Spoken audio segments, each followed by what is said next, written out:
Assalamualaikum, I am Asma Mushtaq from the W Vibes. In this video lecture, I am going to determine the range of the single Peircean method. As discussed in the previous lecture, we noticed that how the 32 bits are splitted accordingly.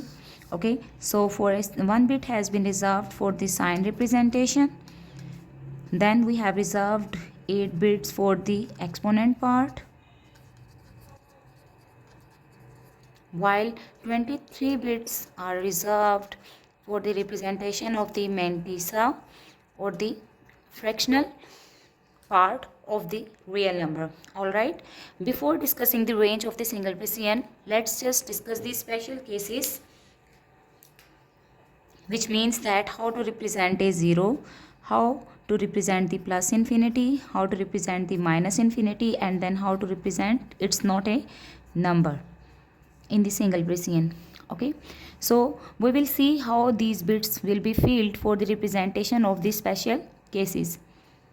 If you want to represent the zero, then according to the IEEE standard, you can make all the bits equal to 0. So what does it mean? It means that sign will be equal to 0, exponent will be filled by all zeros, and then the mantissa portion, which consists of 23 bits, will also be equal to 0. So you can make all the 23 bits in the mantissa portion equal to 0.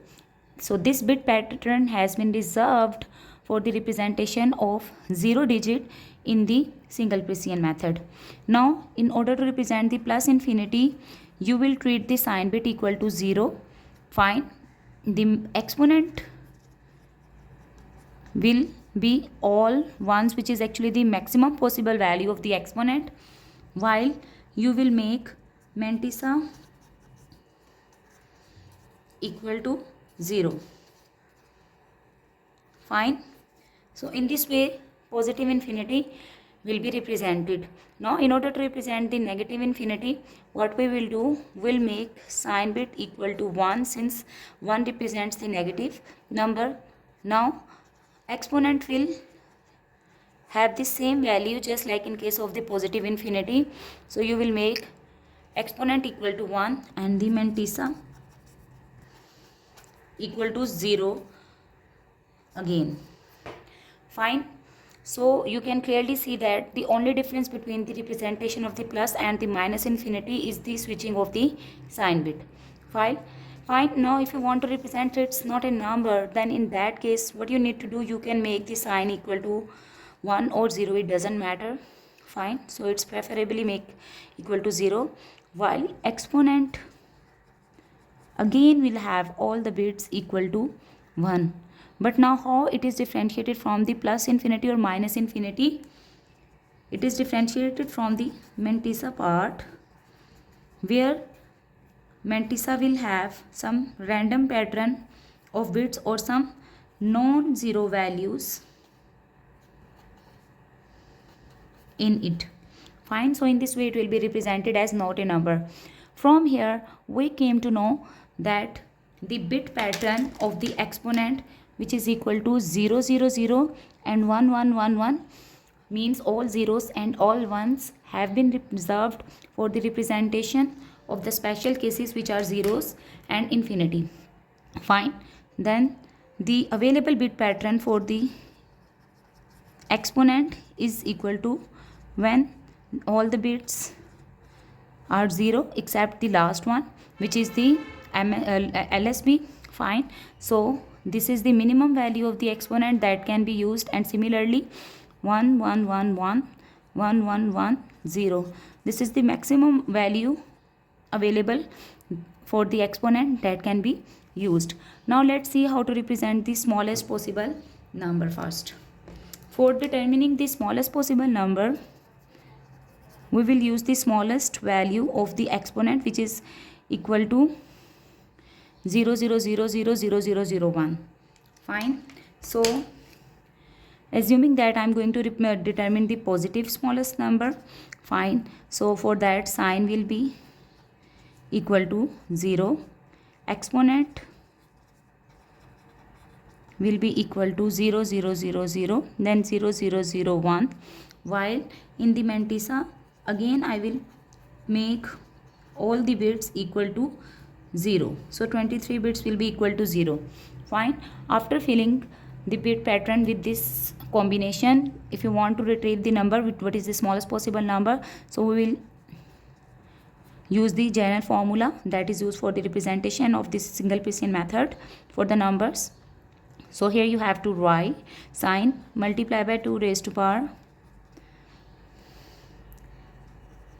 exponent minus 127. 127 is actually the biased component. Then you have to write 1, which is the hidden bit, because the numbers are stored as the normalized numbers, and then rest of the mantissa bits which are equal to 0, and you have to fill all the 23 bits with zeros over here.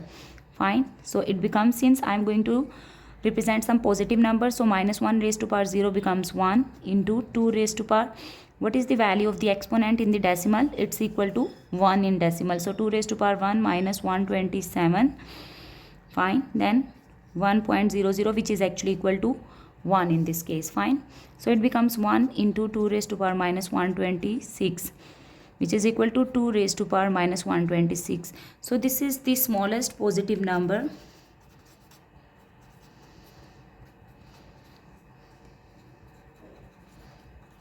that is representable in the single Piscian method.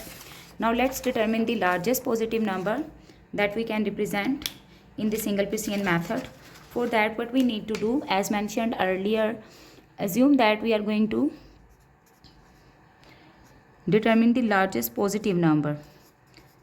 Again, I will make sign bit equal to 0, while exponent will take now the maximum possible value, which is equal to 111, then 1110. Fine. And this is equivalent to 254 in decimal. Now the mantissa will have all the bits equal to 1, which is the highest possible combination. So we will fill all the 23 bits by 1. Okay.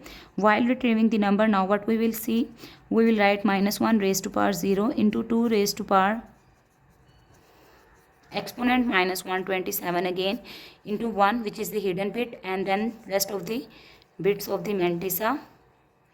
Alright, so it becomes 1 into 2 raised to power 254 minus 127, while here you will have 1.111. Fine. So it becomes 2 into 127 into 1.111. Let's see how we can simplify it further. So it becomes 2 raised to power 127 into, if I remove this fractional part, it becomes 1. So here you will have 24 number of ones, while in the denominator you will write 2 raised to power 23. Since the fractional, after the fractional point you have 23 ones. Now let's just simplify it further. So it becomes 2 raised to power 127 into 24 numbers of ones into 2 raised to power minus 23, since I have broken it up. Fine. Now let's simplify it further. Let's say you are having 3 ones, so it becomes 1 plus 2 plus 4, which is equal to 7. It can be written in the 2th power, like 2 raised to power 3 minus 1, which is equal to 8 minus 1. Since there were 3 numbers of 1, so that's why I wrote it as 2 raised to power 3. Similarly, here are 24 number of 1, so I can write it as 127 into 2 raised to power 24 minus 1 into 2 raised to power minus 23. So this is the largest possible number that is representable in the single Piscian. For the representation, it has a positive or the negative number. You can just switch the signs. Thank you for watching.